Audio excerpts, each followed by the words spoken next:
Dear friends and dear students, I hope all are good and fit. I'm also fine.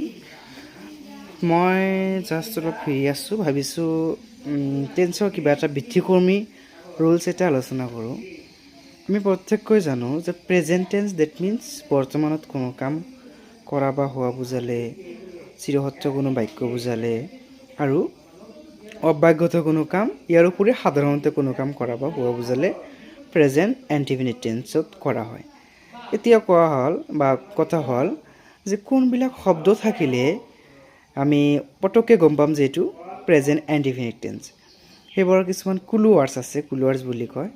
প্ৰথমত আমি ক'ব পাৰোঁ কি থাকে আমাৰ জেনেৰেলি, ৰাৰলি, চেলডম, তাৰপিছত every year, every month, every day, once a week.